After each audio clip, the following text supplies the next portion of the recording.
है इन लोगों को? ये तालीम है? अरे अगर ये एक डिपार्टमेंट के लोग एक साथ एक आदमी को बचाने के लिए सारे बिना जात पात के खड़े हो जाएंगे, तो क्या एक आम आदमी जब परेशान होगा उसकी परेशानी के लिए एक आम आदमी खड़ा नहीं होगा? पूरी ताकत से खड़े। वो गधे हैं, मैं एमएलए हूँ, वो गधे जिम्मेदारी करेंगे। और अगर नहीं करेंगे, अब अगली बार हम अपने हिसाब से आएंगे, क्योंकि आज सरकार को दिखाने के लिए कि आपके ऑर्डर करने के बावजूद भी जीएमसी डोडा के अंदर क्या माहौल है, यहाँ अंदर कितने लोग हैं, बस इस उम्मीद से हम बच जाएं और उनके डिपार्टमेंट के लोग उन्हें बचाने के लिए उनकी हामी भर रहे हैं कि वो यहीं पर हैं। नहीं कर पाएंगे।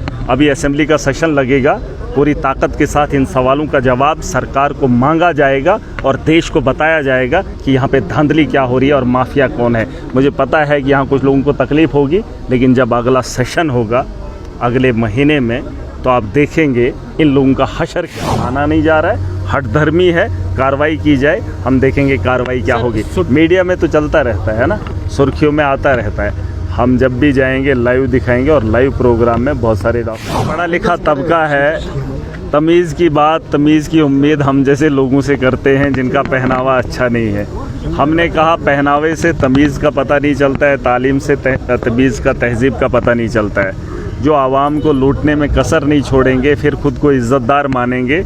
मैंने कई बार कहा है, और आज मैं इसलिए आया हूँ क्योंकि गवर्नमेंट ने आर्डर निकाला है, सकीना मैडम इत्तू जी ने निकाला है, और मैंने आज बताया है कि जो डॉक्टरों का तरीका रहता है, एक रोस्टर बनाया जाता है, वो HOD बनाता है, अपना नाम उसमें डालता ही नहीं है, तो 10-10 दिन, 15-15 दिन अपना नाम गायब होता है, दूसरे को ड्यूटी पे लगाता है। जो डॉक्टर है, डॉक्टर जो मुलाजिम है, जो महीने की तनख्वाह लेता है, मैंने बोल दिया है रोस्टर प्रिंसिपल बनाएगा, रोस्टर यहाँ सुप्रिटेंडेंट बनाएगा, और जिस डॉक्टर को ड्यूटी करनी है पूरे का पूरा महीना करनी है। यहाँ पर अब मैंने देखा बोल रहे स्टाफ की कमी है, पता चला जब जांच की तो मामला ये है कि अपनी मर्ज़ी से ड्यूटी लगा रहे हैं, अपना कानून बनाया है इधर।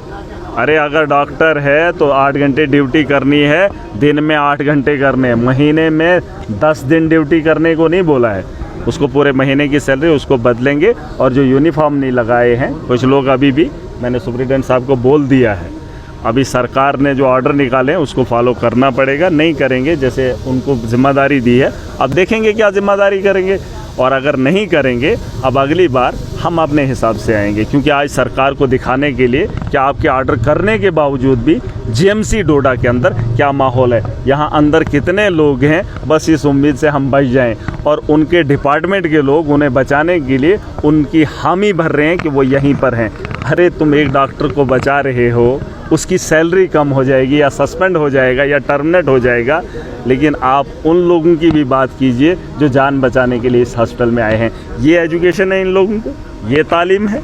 अरे अगर ये एक डिपार्टमेंट के लोग एक साथ एक आदमी को बचाने के लिए सारे बिना जात पात के खड़े हो जाएंगे, तो क्या एक आम आदमी जब परेशान होगा उसकी परेशानी के लिए एक आम आदमी खड़ा नहीं होगा? पूरी ताकत से खड़े होंगे और तरीका अलग भी होगा। सकीना मैडम इत्तू को बता दो, जो ऑर्डर आपने निकाला था उसमें फेलियर रहा है, यहाँ पर जो है माना नहीं जा रहा है, हठधर्मी है, कार्रवाई की जाए, हम देखेंगे कार्रवाई क्या होगी। मीडिया में तो चलता रहता है ना, सुर्खियों में आता रहता है। हम जब भी जाएंगे लाइव दिखाएंगे, और लाइव प्रोग्राम में बहुत सारे डॉक्टर ऐसे हैं, पूछेगा इनको सर। ये अपना देखिए, अभी इनको यूनिफॉर्म के बारे में, जो ड्रेस कोड के बारे में बताया है, मैं तो 8 महीने से बोल रहा था।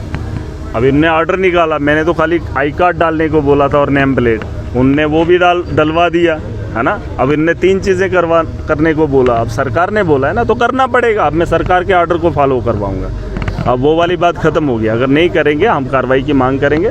और आपको देखिए, मैं इनको लोगों को बता दीजिए, पैसा आपके लिए सब कुछ नहीं है। मैं 1.5 लाख तनख्वाह लेता हूँ, आवाम की रहबरी करता हूँ। आप 2.5 लाख तनख्वाह लेने के बावजूद भी अगर ड्यूटी नहीं करते हैं तो आप इज़्ज़तदार नहीं हैं। बंदी होनी चाहिए, और ये गवर्नमेंट को एक ऑर्डर निकालना चाहिए। हम लोग प्रैक्टिस के लिए नहीं है यहाँ पे डॉक्टर बन जाएंगे, फिर शहरों के अंदर जो है लोगों का इलाज करेंगे और वहाँ पैसा कमाएंगे। प्रैक्टिस हम पे करेंगे, हमारी जानों के साथ खेलेंगे। देखिए, इसमें बहुत बड़े पैमाने पे बदलाव लाना पड़ेगा और सबको जागना पड़ेगा। देखिए, ये आपका भी हो सकता है, आपके परिवार का भी कल कोई आ सकता है, आप भी परेशान हो सकते हैं, और इसके लिए आवाज़ उठाना हर आदमी की जिम्मेदारी है। और मैं बाकी पार्टीज़ के लोगों को भी बताना चाहूँगा, कल जब आपकी बारी आएगी तो आपको भी नहीं देखा जाएगा, और इलाज अगर ना हो तो जान भी जा सकती है। बेहतर यही होगा सबसे पे हम बात करेंगे। अभी तो हम थोड़ा हॉस्पिटल के अंदर आए हैं। देखिए वो भी मर्डर हुआ है, उस पर कार्रवाई होनी चाहिए थी, लेकिन अभी तक चुप्पी है। ये आप भी कोशिश कीजिए, उछालिए, सवाल उठाइए, और अभी सरकार इसमें थोड़ा वक्त दे दीजिए। फिलहाल तो ये कोशिश कर रहे हैं जो लोग हमारे पास हैं, जो चीज़ें हैं उनको काम में लाया जाए। अभी तो वही काम में नहीं ला पा रहे हैं, तो आगे डेवलपमेंट के बारे में क्या ही सोचोगे। देखिए सबसे बड़ी बात है, इंसान को एहसास होना चाहिए, छोटी सी ज़िंदगी है, अगर जो जिम्मेदारी है उसे निभा लीजिए। अब अगर इनको नहीं समझ आ रही है तो समझाने के लिए कुछ और तरीका इस्तेमाल करना पड़ेगा। जिन लोगों के हाथ में इक़्तिदार है वो भी कार्रवाई नहीं कर पा रहे, वो डरपोक हैं, वो निठल्ले हैं, वो कुछ भी नहीं कर पाएंगे। अभी असेंबली का सेशन लगेगा, पूरी ताकत के साथ इन सवालों का जवाब सरकार को मांगा जाएगा और देश को बताया जाएगा कि यहाँ पे धांधली क्या हो रही है और माफिया कौन है। मुझे पता है कि यहाँ कुछ लोगों को तकलीफ़ होगी, लेकिन जब अगला सेशन होगा अगले महीने में, तो आप देखेंगे इन लोगों का हशर क्या होगा, और इन लोगों की इज्जत जो इन्होंने 2-2 लाख 2.5 लाख गरीब को लूट कर भी नहीं बनाई होगी, उसे नीलाम कैसे महराज करता है अगर ये लोग बाज नहीं आएंगे। तो खाली यहाँ नहीं आप साहब, मैं क्या, वो क्या है, वो गधे हैं, मैं MLA हूँ, वो गधे हैं। अरे यहाँ अपोजिशन में 28 है, सरकार में NC है, आप बोल रहे हैं वो मैं MLA हूँ। खाली मैं MLA हूँ, ये डिस्ट्रिक्ट सिर्फ मेरा है। अरे डिस्ट्रिक्ट डोडा क्या मेरा है, इन लोगों का नहीं है, ये मुंह नहीं खोलेंगे। पिछले दिनों एक लड़की की जान जाती है राजस्थान के अंदर, उसके लिए आवाज़ नहीं उठा पाते। बीजेपी की सरकार है और जिसने सुसाइड करने पे मजबूर किया वो बीजेपी के साथ मुंसलिक है, उसका नेताओं के साथ उठना बैठना है। अरे उस बेटी के बारे में मुंह नहीं खोल पाए। ये यहाँ मरीजों की जान के बाद इनको क्या पता है कि कैसे गई, इनको लगता है बीमारी होगी बस मर गए। अरे कुछ लोगों को यहाँ पे मारा भी जाता है, और इन लोग ये क्या बोलेंगे, ये पता नहीं किस मिट्टी के बने हुए हैं। लेकिन बात ये है कि महराज एक रेवोल्यूशन देखना चाहता है, बड़े पैमाने पे तब्दीली आएगी। वक़्त बिला शक लग जाए, लेकिन बड़े पैमाने पे एक बड़ा चेंज आएगा। जैसे वोट की सोच बदली थी, अब काम करने का तरीका और तर्ज भी बदलेंगे।